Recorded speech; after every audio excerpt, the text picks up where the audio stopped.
Deputy CM Maharashtra के अजित पवार कुछ कह रहे हैं, सीधे रुख कर लेते हैं। क्षेत्रामध्ये त्याचा अतिशय चांगले संबंध होते, मित्रत्वाचे संबंध होते आणि फार म्हणजे मला तर अजूनही विश्वासच बसत नाही की बाबा आपल्यात नाही आहे, पण झालंय ते वस्तुस्थिती आहे आणि काळाच्या नियतीच्या पुढे आपलं कुणाचंच तुमचं आमचं काही चालत नाही।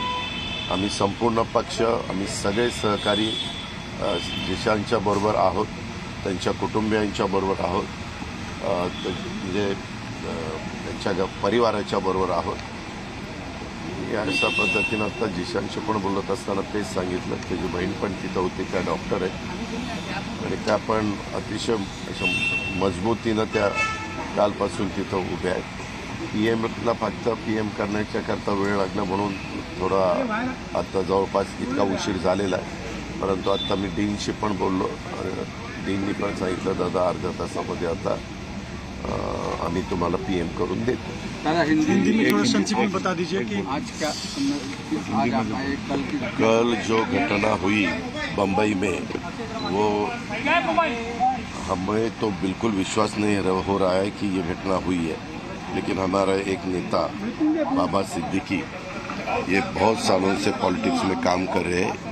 यहाँ बम्बई में उन्होंने कॉरपोरेटर के नाते भी शुरू में काम किया 10 साल और उसके बाद कांग्रेस के एक एमएलए के नाते भी उन्होंने 99, 2004, 2009 ऐसे 3 टर्म वो चुनाव जीत के आए। बहुत अच्छा असेंबली में भी उनका काम था, मैंने खुद देखा। मिनिस्ट्री में भी वो थे, मिनिस्ट्री में भी उनका काम बहुत अच्छा होता था। जो भी उनका डिपार्टमेंट है, उनके डिपार्टमेंट का पूरा स्टडी करके लोगों को कैसी मदद हो सकती है इसके बारे में वो ज़्यादा ध्यान देते थे। और कल जो घटना हुई है वो घटना आज तक हमें विश्वास नहीं हो रहा है कि ऐसा कुछ हुआ है, लेकिन पुलिस डिपार्टमेंट ने तुरंत उसके बारे में जानकारी शुरू की है। 2 लोगों को उनके हाथ में लगे हैं, 2 लोग और भी कुछ लोग हैं, उनको ढूंढने के लिए, उनको लाने के लिए 5 टीम पुलिस डिपार्टमेंट ने लगवाई है और अलग अलग स्टेट में उनको भेजा है। सीएम साहब भी इसके ऊपर उनका ध्यान दे रहे हैं, खुद होम मिनिस्टर भी दे रहे हैं और मेरा भी है, हमारे बाकी साथियों का भी है। और जल्द से जल्द पता चलेगा कि एग्जैक्ट ये सब करने का कारण क्या है, किसने ये सब सुपारी दी, किसने ये सब किया। इसके बारे में तुरंत नहीं, लेकिन 1-2 दिन में ही पता चलेगा, ऐसा मुझे विश्वास है।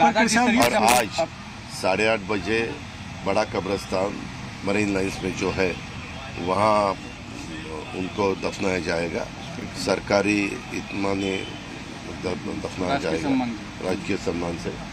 और उसके बारे में भी गवर्नमेंट ऑफ महाराष्ट्र ने ऑर्डर्स निकाले हैं और अभी थोड़ी देर के बाद पोस्टमार्टम होने के बाद उनको उनके घर में लेके जाने वाले हैं और वहाँ कुछ टाइम रखने के बाद उनकी जो कॉन्स्टिट्यूंसी है वहाँ लोगों को दर्शन के लिए रखने वाले हैं और फिर बाद में रात को 8:30 बजे ये सब उनके दफनाने की पूरी ये हो जाएगा। दादा अपोजिशन लीडर यहाँ आए थे, उन्होंने कहा कि कानून व्यवस्था फेल हो चुकी है, अब पूरे महाराष्ट्र में सबको बुलेट प्रूफ जैकेट दे देना चाहिए क्योंकि सरकार और ये सब फेल है और सबको इस्तीफा देना चाहिए। देखो वो तो बोलेंगे ही बोलेंगे, ये ऐसा बिल्कुल नहीं होना चाहिए था। अभी अपोजिशन वालों क्या बोलेंगे वही बोलेंगे, लेकिन हमारा काम है कानून ठीक रखना, कानून व्यवस्था ठीक न रखना और उसके बारे में और भी जो भी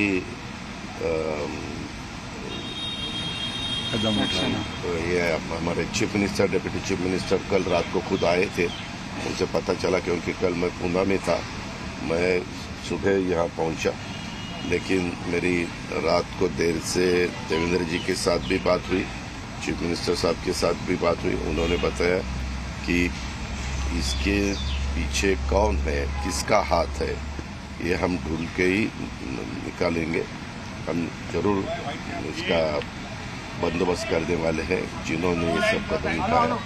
और अपोजिशन वालों को जो भी बोलना है वो बोल सकते हैं, लेकिन मेरी इतनी उनको विनती है कि अपना एक साथी, उन्होंने कांग्रेस में भी काम किया, हमारे महाविकास आघाड़ी में भी उन्होंने काम किया, अभी राष्ट्रवादी कांग्रेस में आके वो महायुति का भी एक घटक बने थे और अच्छी तरह से काम करने की उनकी कोशिश थी।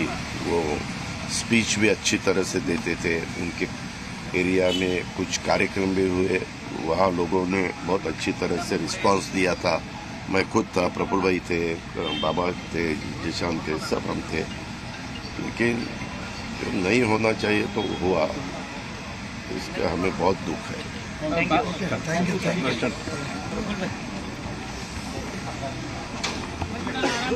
तो महाराष्ट्र के डिप्टी सीएम को आप यहां पर सुन रहे थे। इसी बीच और भी तमाम प्रतिक्रियाएं आ रही, आपको सुनवाते हैं।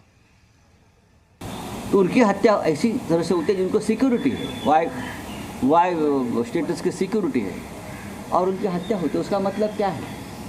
हत्या का पीछे कारण कुछ भी हो, लेकिन हत्या हो गई है तो आपका फेल्योर है, मुख्यमंत्री का फेल्योर है। आपने जिस तरह से अपने पुलिस दल का गुनहगारीकरण किया है, आपके स्वार्थ के लिए, कलेक्शन के लिए, हाँ, पुलिस का इस्तेमाल जिस तरह से होता है, तो ये उसका नतीजा है। गृह मंत्री देवेंद्र फडणवीस पूरी तरह से फेल्यूर है, उनको इस्तीफा देना चाहिए। लेकिन बात आगे बढ़ चुकी है, अब इस्तीफा नहीं, राज्यपाल ने, गवर्नर ने हस्तक्षेप करके देवेंद्र फडणवीस को गृह मंत्री पद से हटाना चाहिए। आज महाराष्ट्र में जिस तरह से कानून व्यवस्था दम तोड़ चुकी है, वो अपने आप में एक गंभीर विषय है। कभी लाइव टीवी पर किसी की हत्या हो रही है, कभी पुलिस थाने में गोलीबारी हो रही है। ये Y+ कैटेगरी इनकी सिक्योरिटी थी, इनके साथ NSG होते थे, और उसके बाद दिन दहाड़े दशहरे के दिन, जिस दिन इतना पुलिस का बंदोबस्त था, हत्यारे आते हैं, हत्या करके चले जाते हैं। ये क्या दिखाता है आपको महाराष्ट्र में? महाराष्ट्र में कानून व्यवस्था ने पूरी तरह से दम तोड़ दिया है। Zee News।